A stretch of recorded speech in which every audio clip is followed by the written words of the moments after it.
Bonjour, semaine 41. Alors cette semaine, la nouveauté de la semaine, c'est le nouvel album de Coldplay, le quatuor londonien, qu'on ne présente plus. Voilà, très belle pochette. Bon, je ne l'ai pas écouté, mais voilà, c'est la nouveauté. Autre nouveauté, alors Silmarils, c'est un groupe de rock fusion metal rap, originaire de Évry-Courcouronnes dans l'Essonne. C'est leur album de 1997 qui n'était jamais sorti en vinyle. Donc là, comme c'est la mode des vinyles, ils le sortent en vinyle rouge. Voilà.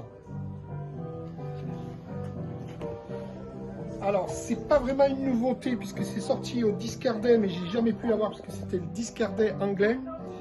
Là, c'est une commande d'un client, j'ai réussi à l'acheter en Angleterre. C'est Freddie Hubbard, un très grand saxophoniste originaire d'Indianapolis, dans l'Indiana.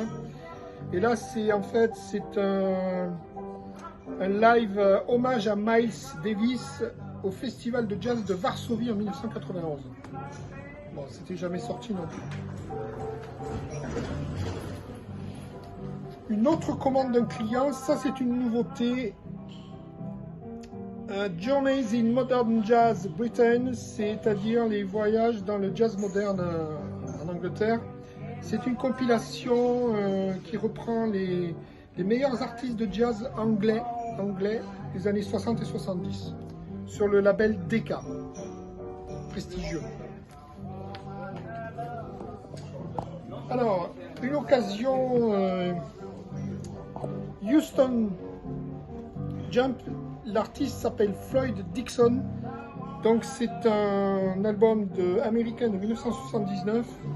Et donc, qui reprend les morceaux de Floyd Dixon des années 40 et 50. Voilà. Donc, c'est un musicien de jazz, de blues, originaire du Texas. C'est très bon. Hein. Alors, ça c'est Steve Hackett, c'était le guitariste de Genesis et c'est un live, un quadruple, vous voyez, c'est un énorme coffret, un quadruple vinyle live à Londres, à l'Hammersmith Odeon en 1979 où il reprend l'intégralité du très bon album de Genesis, Selling England by the Pound, plus des morceaux solo.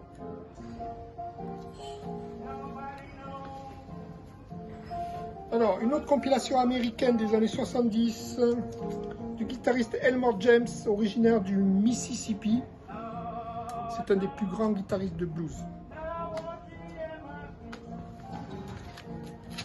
Une commande d'un client, c'est un original anglais de 1978 du groupe Blondie. Voilà. Parallel Lines.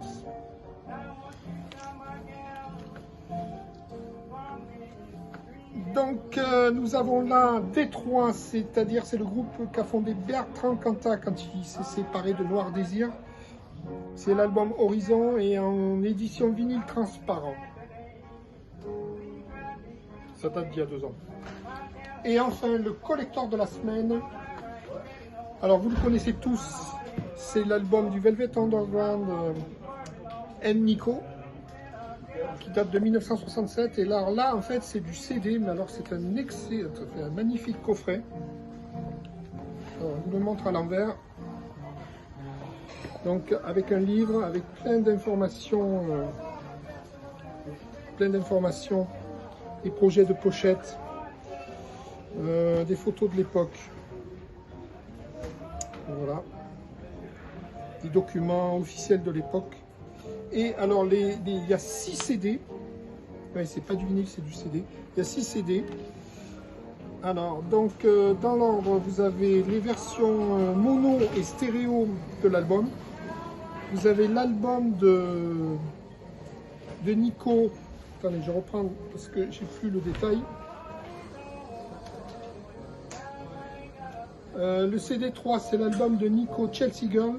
Le CD4, les Septer Studio Session de 1966 et enfin les CD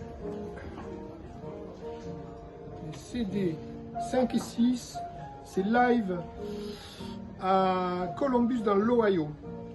en 1966. Voilà le groupe. À l'époque. Le Velvet Underground, c'était le premier groupe de Lou Reed, pour ceux qui ne connaissent pas. Je vous remercie et à la semaine prochaine.